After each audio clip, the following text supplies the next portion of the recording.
Yo. At nagpag-abot na po yung mga baging sa taas. Pero dito lang po yan banda. Dito, lapit na. Ay, meron ding iba. Konti na. So, ngayong araw ay mag-umpisa na po tayong mag-harvest.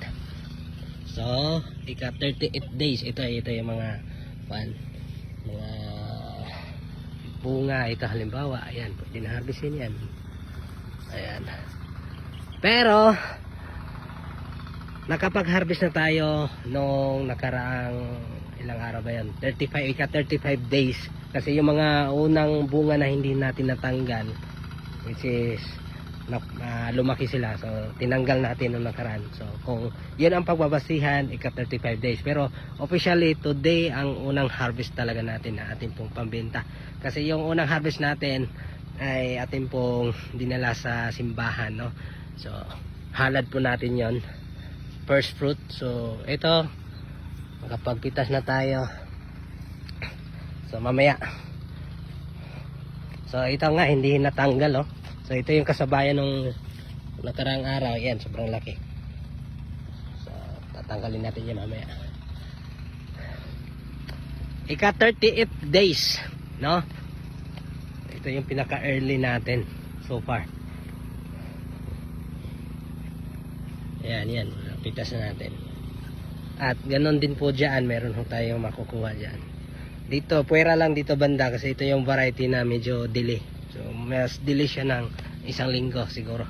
Kasi ito yung Galaxy Max. Kasabayan nito yung Green Admiral. Ito, Green Admiral. Napapakita ko sa inyo yung kulay nito. Ito yung kulay niya, ayan. At marami na rin pong mga malalaki dyan na pwede nang pitasin. Tulad halimbawa nito. Ayan. Ayan. So yun, marami din yan. So yun yung ating babatay. So papakita ko sa inyo. Ito yung mga ganitong klase na ampalaya. Kita nyo naman, oh. Ang gaganda. Ang gaganda ng kulay. Ayan. So meron tayong 5 na variety dito. Pakita ko sa inyo sa sunod yung iba. So ito yung nauna ko talaga na namunga. Itong Galaxy Max, itong Green Admiral, at saka yung Talia pala, no? F1 na huling naitaniman pero nakahabol. So meron na rin mga pitas din ng mga first fruits. Ito yung ginawa natin ngayon. So dahil nga malalaki na yung tanim at yung mahaba na rin yung mga ugat nito, so nag-i-expand tayo ng plot. So tinabunan natin.